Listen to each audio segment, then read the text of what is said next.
இன்றைக்கி நம்ம எங்கே வந்திருக்கோம்? இன்றைக்கும் நம்ம தோட்டத்துக்கு தான் வந்திருக்கோம். எதுக்காகனா மணத்தக்காளி கீரை பறித்து சூப்பு வைக்கலான்னு இருக்கோம். ஸோ அதுக்காக மணத்தக்காளி கீரை பறிச்சிக்கலாமா?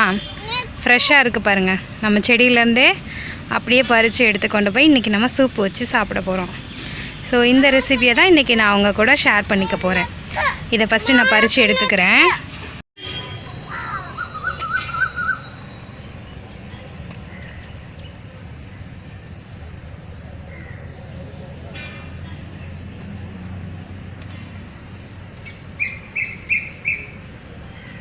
உடைக்கிறத விட கட் பண்ணுறது தான் நல்லதுன்னு என் வீட்டுக்கார் சொல்லுவார். ஸோ அதனால நான் இது மாதிரி சிஸ்ஸர் வச்சு கட் பண்ணி எடுத்துக்கிறேன். இதுலேயே இன்னும் நிறைய காயெல்லாம் இருக்குது. ஸோ அந்த பழத்தெல்லாம் நம்ம இதுலேயே இப்போ விட்டுட்டு போயிடலாம். அப்போனா தான் அடுத்த தடவை வரும்போது நல்லா இன்னும் நிறைய செடி விட்டுருக்கும்.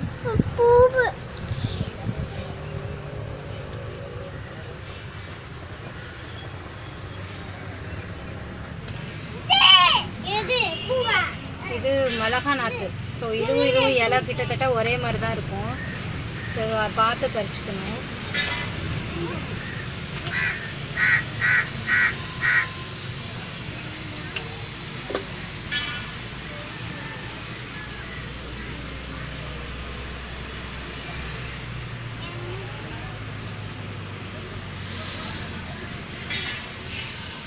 தோட்டத்திலே பறித்த கீரை இப்போ இந்த ஒரு கைப்பிடி அளவு இருக்குது. இது இன்றைக்கி மத்தியானம் லஞ்சுக்கு சரியாக இருக்கும். எல்லோரும் சாப்பிட்றதுக்கு கரெக்டாக இருக்கும். எந்த உரமுமே போடாமல் நம்ம வீட்டில் அதுவாக வளர்ந்த கீரை. ஒரு 2-3 செடி தான் இருக்குது. ஆனால் அந்த 2-3 செடியிலே நமக்கு இவ்வளோ கீரைங்க இருக்குது. ஸோ கலப்படம் இல்லாத எதுவும் உரம் போடாத ஃப்ரெஷ்ஷான கீரை, ஆர்கானிக் கீரை நம்ம தோட்டத்திலேயே. சரி வாங்க, இதை நம்ம இன்றைக்கி சூப் வச்சு சாப்பிட்றலாம். இப்போ இதுக்கு குக்கர் நம்ம எடுத்துக்கலாம். குக்கரில் கொஞ்சமாக ஆயில் விட்டுருக்கேன். ஆயில் காஞ்சிட்ருக்கு. ஸோ இந்த ஸ்டேஜில் இதுக்கு தேவையான ஸ்பைசஸ் ஆட் பண்ணிக்கலாம். ஒரு சின்ன துண்டு பட்டை ஆட் பண்ணிக்கிறேன். ஒரு கொஞ்சமான பட்டை, கல்பாசி கொஞ்சமாக, அன்னாச்சி பூ, கொஞ்சோண்டு சோம்பு, இந்த மாதிரி ஸ்பைசஸ் கொஞ்சமாக லைட்டாக ஆட் பண்ணிக்கலாம்.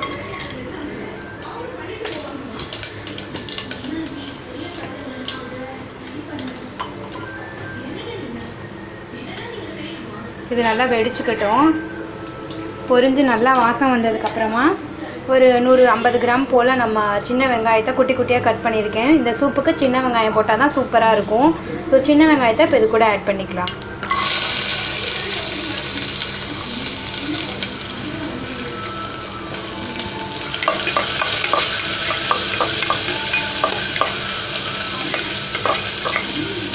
வெங்காயம் இந்த அளவுக்கு நல்லா வதங்கினதுக்கப்புறமா ஒரு மீடியம் சைஸ் தக்காளியை இந்த மாதிரி குட்டியாக கட் பண்ணி வச்சுருக்கேன். இதையும் இது கூட ஆட் பண்ணிக்கலாம்.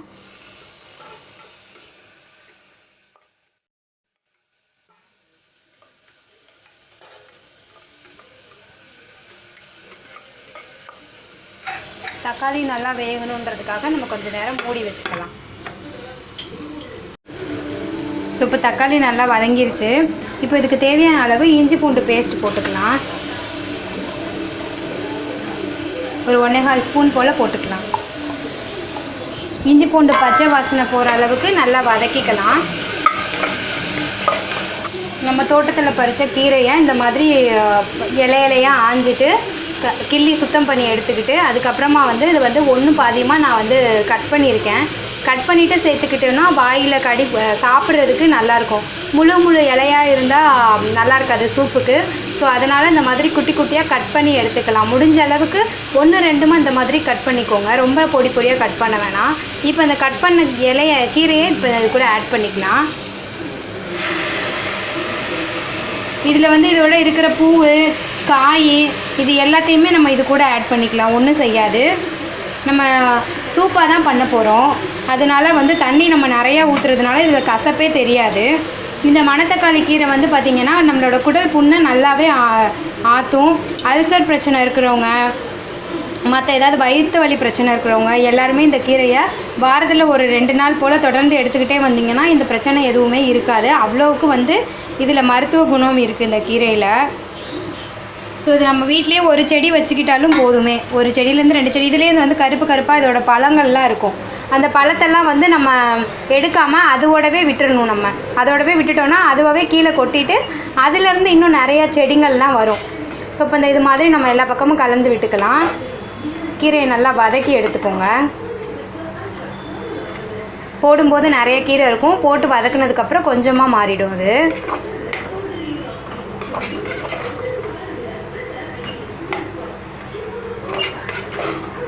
இப்போ நல்லா கீரை வதங்கிருச்சு.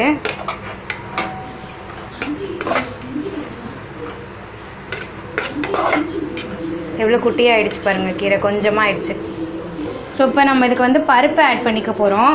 இது வந்து நான் முன்னாடியே வேக வச்சு எடுத்து வச்சுருக்கேன். இந்த பருப்பு அரை பாதியாக தான் வெந்திருக்கு, பாதி பதம் மட்டும் வெந்து எடுத்து வச்சுருக்கோம்.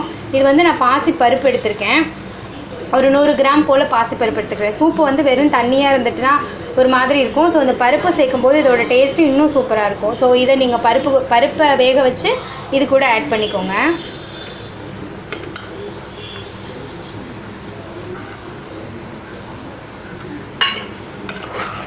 நல்லா போட்டு வதக்கி விட்டுக்கலாம்.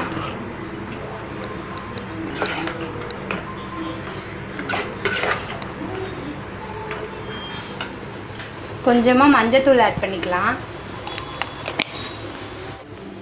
இப்போ இதில் நம்ம 1 ஸ்பூன் போல் நம்ம கறி மசாலா ஆட் பண்ணிக்கலாம். ஸோ இந்த சூப்பு இன்னும் நல்லா டேஸ்ட் கொடுக்கும், அதுக்காக தான் நம்ம கறி மசாலா ஆட் பண்ணுறோம். தனி மிளகாத்தூள் ஒரு அரை டீஸ்பூன் போல் மட்டும் போட்டுக்கோங்க. உங்கள் காரம் எந்த அளவுக்கு இருக்குமோ அந்த அளவுக்கு பார்த்து கூட அட்ஜஸ்ட் பண்ணிக்கோங்க. எனக்கு அரை ஸ்பூன் கறி சரியாக இருக்கும், ஸோ அதனால் அரை டீஸ்பூன் போட்டுக்கிறேன் நான்.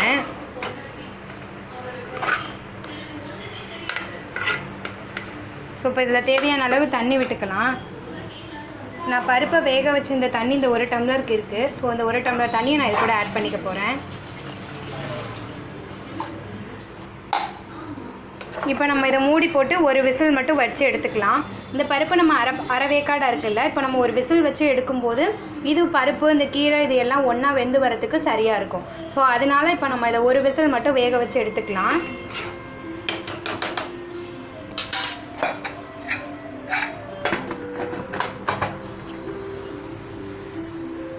நம்ம வந்து மணத்தக்காளி கீரை சூப் வைக்கிறோம். அந்த சூப்புக்கு வந்து காரமாக ஷைடிஸ் இருந்தால் தான் நல்லாயிருக்கும்.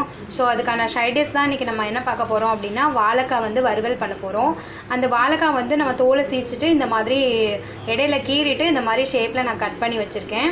இது கூட கொஞ்சமாக கல்லுப்பு ஆட் பண்ணியிருக்கேன். உப்பு போட்டுட்டு இந்த மாதிரி தண்ணியில் ஒரு கொதி விட்டு எடுத்துக்க போகிறேன். ஒரு ஆஃப் பாயிலிங் இல்லை ஒரு ஆஃப்க்கும் கம்மியாக வந்து வேக வச்சு எடுத்துக்கிட்டிங்கன்னா தான் உங்களுக்கு வறுக்கிறதுக்கு நல்லாயிருக்கும்.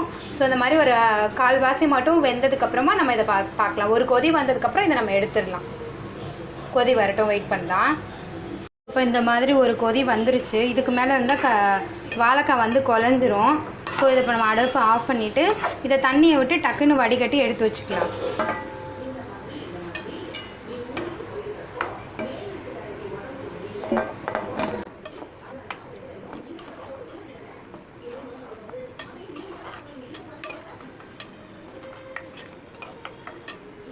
அதை வடிகட்டி எடுத்தாச்சு. இது கொஞ்சம் நேரம் ஆறட்டும். நம்மளோட சூப் ஒரு விசில் அடிச்சிருச்சு. ஸோ இப்போ இதை ஓப்பன் பண்ணி பார்க்கலாம். இப்போ இந்த அளவுக்கு நல்லா வெந்து வந்துருச்சு. இருக்கட்டும். இது அப்படியே உங்கள்கிட்ட ஒரு மத்து இருந்தால் கூட மத்து வச்சு ஒரு தடவை அப்படி நல்லா இது பண்ணிட்டீங்க அப்படின்னா நல்லா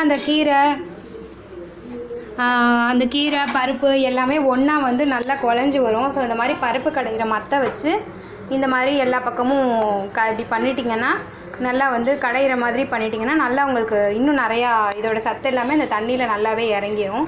ஸோ இப்போ அந்த ஒரு ப்ராசஸ் தான் நம்ம பண்ண போகிறோம். இதை நல்லா இப்படி வச்சு கடைஞ்சி விட்டுக்கிறலாம். போதும், கொஞ்சம் பருப்பு அங்கேங்க தெரிஞ்சிச்சு இல்லையா? ஸோ இப்போ அதெல்லாம் தெரியாத அளவுக்கு நல்லா இப்படி பண்ணியாச்சு. இப்போ இன்னும் கொஞ்சம் இதை என்ன பண்ணலாம் அப்படின்னா, இது கூட தேங்காய் பால் ஆட் பண்ணால் வயிற்றுக்கு இன்னுமே ரொம்ப நல்லது. இது ஏற்கனவே புண்ணு ஆற்றக்கூடிய அளவுக்கு இருக்குது. தேங்காய் பாலும் சேம் ப்ராசஸை தான் பண்ண போகுது. ஸோ இப்போ அந்த தேங்காய் பாலை எடுத்து நம்ம இதில் ஊற்றிக்கலாம். இப்போ நான் வந்து இப்போ ஒரு அரை மூடி தேங்காவை இந்த மாதிரி துருவி வச்சுருக்கேன். இதை நம்ம மிக்ஸி ஜாருக்கு மாற்றியாச்சு. இதை மிக்சியில் போட்டு பால் எடுத்துகிட்டு வந்துடலாம். இப்போ இது நல்லா கொதிச்சிட்ருக்கு. இந்த டைமில் நம்ம எடுத்து வச்சுருக்கிற தேங்காய் பால் அது கூட ஆட் பண்ணிக்கலாம். இந்த 1 டம்ளர் அளவுக்கு நான் தேங்காய் பால் ஆட் பண்ணிக்க போகிறேன். இது தலைப்பால்னு சொல்லுவாங்கள்ல, ஃபஸ்ட்டு எடுக்கிற பால், அந்த பால் மட்டும்தான் ஆட் பண்ணணும். அடுத்தடுத்த பால் ஆட் பண்ணோன்னா வந்துட்டு டேஸ்ட் இல்லாத மாதிரி ஆயிரும், தண்ணி மாதிரி. இது வந்து கெட்டி பால். ஸோ அதனால் இதை வந்து இந்த பால் மட்டும் நம்ம ஆட் பண்ணிக்கலாம். இப்போ நம்ம இதுக்கு உப்பே இன்னும் ஆட் பண்ணவே இல்லை. இந்த ஸ்டேஜில் தான் நம்ம உப்பு போட போகிறோம். ஃபஸ்ட்டே உப்பு போட்டுட்டோம்னா நம்மளோட அது கீரை வந்து ஒரு மாதிரி கசப்பு அந்த டேஸ்ட்டு கொடுத்துரும். ஸோ அதனால் எப்போவுமே அடுப்பு ஆஃப் பண்ணும்போது இல்லைனா லாஸ்ட்டு கொதி நம்ம விடுவோம்ல, அந்த ஸ்டேஜில் மட்டும்தான் நம்ம உப்பு ஆட் பண்ணணும். இப்போ நம்ம அதுக்கு உப்பு தேவையான அளவு ஆட் பண்ணிக்கலாம். நல்லா எல்லா பக்கமும் கலந்து விட்டு லைட்டாக ஒரு கொதி வந்தோடனே நம்ம அடுப்பு ஆஃப் பண்ணிக்கலாம். பாருங்கள் எவ்வளோ நல்லா இருக்குல்ல, கன்சிஸ்டன்சி சூப்பராக வந்திருக்குது. ஸோ இன்னும் உங்களுக்கு நல்ல சூப்பு வேணும், இதை வந்து நம்ம சாதத்தோடு போட்டு பிசைஞ்சு சாப்பிட போகிறோம். இதை விட இன்னும் உங்களுக்கு நல்ல தண்ணியாக வேணும் அப்படின்னா இன்னும் நீங்கள் எவ்வளோ தண்ணினாலும் வச்சுக்கலாம். ஸோ எனக்கு இது சாதத்தில் போட்டு பிசைஞ்சு சாப்பிட்றதுக்கு இந்த கன்சிஸ்டன்சி சரியாக இருக்கும் அப்படிங்கிறதுக்காக நான் இதோடவே நிப்பாட்டிக்கிட்டேன். உங்களுக்கு இன்னும் தண்ணி விட்டால் நல்லாயிருக்கும் அப்படின்னா நீங்கள் இன்னும் கூட ஒரு 1/2 டம்ளர் போல் நீங்கள் தண்ணி விட்டுக்கோங்க. இது ஒரு கொதி வரட்டும், வெயிட் பண்ணலாம். இப்போ இது லைட்டாக ஒரு கொதி வரப்போகுது. ஸோ வரப்போகிறதுக்கு முன்னாடி கொஞ்சம் எனக்கு டேஸ்ட் பண்ணி பார்த்துடணுன்னு வாய் எச்சி ஊறிட்டுருக்கு. லைட்டாக ஒரு கொதி வந்துச்சுல, இப்போ லைட்டாக ஒரு சிப் பண்ணி பார்க்கலாமா சூப் எப்படி இருக்குன்ட்டு. சூடாக இருக்குல்ல, கொதிக்க கொதிக்க சட்டியிலேருந்து எடுத்து குடிக்கிறேன். அந்தளவுக்கு வாசம் நல்லாயிருக்கு, செம்மையாக இருக்குது. ஸோ இப்போ அதை டேஸ்ட் பண்ணி பார்த்து எப்படி இருக்குன்னு சொல்கிறேன். அப்போ செம்ம செம்ம செம்ம செம்ம டேஸ்ட், அவ்வளோ பக்கா டேஸ்ட்டாக இருக்குது. அப்படியே சூப்பாகவே அப்படியே குடிச்சிட்டே இருக்கலாம் போல், அவ்வளோ டேஸ்ட்டாக இருக்குது. ஸோ இதே மாதிரி நீங்களும் ட்ரை பண்ணி பார்த்துட்டு எப்படி இருக்குன்னு சொல்லுங்கள். நான் இதை சாப்பாடோடு சேர்த்து பிசைஞ்சு சாப்பிட்டுட்டு எப்படி இருக்குன்னு சொல்லுவேன். எனக்கு இப்போயே செஞ்சு சாப்பிட்டு பார்க்கணுன்னு ஒரு ஆவல், இப்போயே சாப்பிடணும் அப்படின்ட்டு. அதனால எடுத்து டேஸ்ட் பண்ணி சொல்லிட்டேன். இப்போவே நம்மளோட சூப்பு செம்மையாக இருக்குது. சரி, இப்போது இதுக்கு சைட் டிஷ் பண்ணணும்ல, சைட் டிஷ்க்கு நம்ம வாழைக்காய் வந்து அவிச்சு எடுத்து வச்சுருக்கோம். இப்போ வாழைக்காவை நம்ம வறுத்து எடுத்துடலாம். ஓகேவா? வாழைக்காய் வறுக்க போகிறோம். அதுக்கு வந்து இந்த நான்ஸ்டிக் பேன் எடுத்துட்டேன். கொஞ்சமாக நம்ம எண்ணெய் விட்டுக்கலாம். வந்து நல்ல ஒரு கன்சிஸ்டன்சிலே எடுத்துட்டோமே, அதனால உடையாமல் சூப்பராக வந்துடும். ஸோ அந்த பாருங்கள், நல்ல ஒரு கன்சிஸ்டன்சியில் நம்ம எடுத்துட்டோம். இதை விட இன்னும் விட்டுட்டோன்னா குழஞ்சிரும். இப்போது இந்த எண்ணெய் நல்லா காஞ்சிருச்சு. இப்போ இந்த வாழைக்காவை ஆட் பண்ணிக்கலாம். இப்போ இதை நல்லா வதக்கி விட்டுக்கலாம். நம்ம எண்ணெயிலே தான் வதக்க போகிறோம். இதை ஏற்கனவே அவிச்சு வேற எடுத்துட்டோம். இதை நம்ம வந்து ஒரு 4 நிமிஷத்துலேருந்து 5 நிமிஷம் வரைக்கும் இதை நம்ம நல்லா எண்ணெயிலே வதக்கிக்கிட்டே இருக்கலாம். இந்த மாதிரி நான்ஸ்டிக் சட்டி எடுத்துக்கிட்டிங்கன்னா உங்களுக்கு நல்லாயிருக்கும். நீங்கள் வேறு எதுவும் இந்த அலுமினிய சட்டி அந்த மாதிரி இதில் வச்சிங்கன்னா உடையும். இந்த மாதிரி பண்ணிக்கோங்க. நான்ஸ்டிக் இல்லைன்னா நீங்கள் இரும்பு கடாய் கூட யூஸ் பண்ணிக்கோங்க. இரும்பு கடாயும் நல்லா வரும். இப்போ நம்ம இதில் உப்பு ஆட் பண்ண போகிறதில்ல. ஏற்கனவே நம்ம அவிய வைக்கும் போதே உப்பு போட்டுட்டோம். ஸோ இப்போ நம்ம கடைசியாக டேஸ்ட் பண்ணும்போது வந்து உப்பு கம்மியாக இருக்குது அப்படின்னா அப்போ நம்ம சால்ட் உப்பு ஆட் பண்ணிக்கலாம். இது நல்லா அப்படியே நல்லா வறுபட்டுருச்சு மீன்ஸ் ஒரு ஆஃப் பாயிலிங்னு வச்சுக்கோங்களேன். நான் ரொம்ப வந்து ஃப்ரை பண்ணலை இன்றைக்கி. ஸோ இந்த ஸ்டேஜ் போதும்னு நான் நினைக்கிறேன். எல்லா பக்கமும் நல்லா ரோஸ்ட் ஆகிடுச்சு. ஸோ அந்த ரோஸ்ட் ஆனதுக்கப்புறம் நம்ம ஏற்கனவே வந்து சூப்பில் வந்து ஸ்பைசஸ்லாம் ஆட் பண்ணியிருக்கோம். ஸோ இதில் ஓவர் ஸ்மெல்லிங் வேண்டாம், லைட்டாக இருக்கட்டும் அப்படிங்கிறதுக்காக நான் இன்றைக்கி வந்து இதில் என்ன பண்ணிக்க போகிறேன் அப்படின்னா ஒரு கொஞ்சமாக வந்து மஞ்சத்தூள் ஆட் பண்ணிக்க போகிறேன்.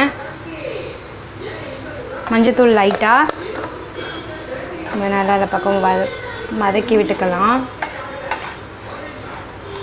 ஸோ அப்புறம் இதுக்கு தனி மிளகாத்தூள் மட்டும்தான் போட்டுக்க போகிறேன். தனி மிளகாத்தூள் ஒரு 1/2 டீஸ்பூன் போட்டுக்கலாம். அப்புறம் கொஞ்சமாக பெருங்காயத்தூள் மட்டும் ஆட் பண்ணிக்க போகிறேன். வேறு எதுவுமே இன்றைக்கி நான் அதில் ஆட் பண்ணலை. இது மட்டுமே போட்டு சாப்பிட்டா சூப்பர் டேஸ்ட்டாக இருக்கும். போட்டுட்டு நல்லா எல்லா பக்கமும் கலந்து விட்டுக்கலாம். அடுப்பு இப்போ வந்து ஃபுல்லாகவே சிம் பண்ணிக்கோங்க. இல்லைன்னா வந்து மிளகாத்தூள் போட்டிருக்கோம், கருகும், நெடி ஏறும். ஸோ அந்த ப்ராப்ளம்லாம் வரும். அதனால் ஃபுல்லாகவே வந்து சிம் பண்ணிக்கோங்க. எனக்கே ஏறிடுது. ஸோ கொஞ்சமாக இந்த டைமில் ஆயில் ஆட் பண்ணிக்கலாம். ஸோ இந்த ஆயில் இப்போ ஆட் பண்ணும்போது என்ன ஆகும்னா நல்லா எல்லா பக்கமும் இந்த மசால் கோட் ஆகிறதுக்கு யூஸ்ஃபுல்லாக இருக்கும். நல்லா எல்லா பக்கமும் ஆயிலும் நல்லா போயிடுச்சு. நம்ம போட்டிருக்க மஞ்சத்தூள், மிளகாத்தூள் இது எல்லாமே நல்லா எல்லா பக்கமும் ஈவனாக ஸ்ப்ரெட் ஆயிடுச்சு.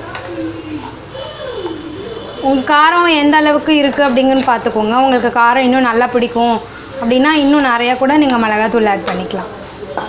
ஏன்னா நம்ம பண்ணியிருக்க சூப் வந்து காரமே இல்லாமல் இருக்க போகுது இல்லையா. ஸோ அதுக்கு சைட் டிஷ் வந்து காரமாக இருந்தால் தான் நம்மளோட காம்பினேஷன் செம்மையாக இருக்கும். அதுக்காக தான் நம்ம வாழைக்காவை வந்து இன்றைக்கி காரமாக பண்ணிகிட்ருக்கோம். வேறு ஏதாவது வந்து குழம்பு இந்த மாதிரி நீங்கள் வந்து சாம்பார் பண்ணுறீங்கனாலும் இதே மாதிரி காரமாக வச்சுக்கோங்க. புளிக்குழம்பு பண்ணுறீங்கன்னா அதுக்கு தகுந்த மாதிரி நீங்கள் இதில் வந்து காரத்தை கம்மி பண்ணிக்கோங்க. இது பருப்பு போட்டு கூட்டு வச்சாலும் நல்லாயிருக்கும். கடலைப்பருப்பு போட்டு அம்மா கூட்டு வைப்பாங்க. ரசம் சாதத்துக்கு கடலைப்பருப்பு போட்டு வைப்பாங்க இந்த வாழைக்காவை. சூப்பராக இருக்கும் அம்மா செய்கிறதும். அவ்வளோதான், நம்மளோட வாழைக்காய் இப்போ ரெடி ஆகிடுச்சு. இப்போ நம்ம இதை சர்வ் பண்ணிடலாம். அடுப்பை ஆஃப் பண்ணிக்கலாம். இப்போ நம்மளோட லஞ்சு ரெடி ஆகிடுச்சு. செம்மையாக இருக்க போகுது இன்றைக்கி நம்மளோட லஞ்சு. நல்லா இந்த மாதிரி நிறைய சூப் இருக்கிற மாதிரி இப்படி ஊற்றி சாப்பிட்டா செம்மையாக இருக்கும். எவ்வளோ சூப் இருக்குது பார்த்தீங்களா. இந்த மாதிரி சாதம், கீரை, சூப்பு இந்த மாதிரி நிறைய இன்னும் நல்லா தண்ணியாக கூட வச்சுருந்தீங்கன்னா இன்னும் நிறையா ஊற்றி சாப்பிட்றதுக்கு நல்லாயிருக்கும். ஸோ இப்போ இந்த சாதத்தோடு பிசைஞ்சு டேஸ்ட் எப்படி இருக்குன்னு பார்த்துடலாமா. சூடாக இருக்குல்ல, செம்ம சூடாக இருக்குது.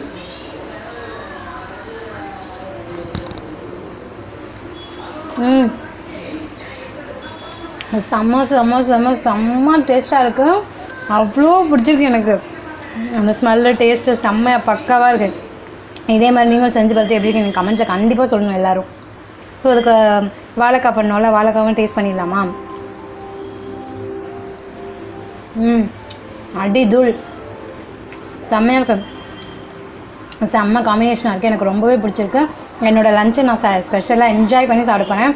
இதே மாதிரி நீங்களும் என்ஜாய் பண்ணி சாப்பிடுங்க. லைஃப்பில் ஹாப்பியாக சிரிச்சுக்கிட்டா சந்தோஷமாக இருங்க. Thank you friends, thank you so much. மறக்காமல் சர்ப்ரைஸ் பண்ணுங்கள். தேங்க்யூ.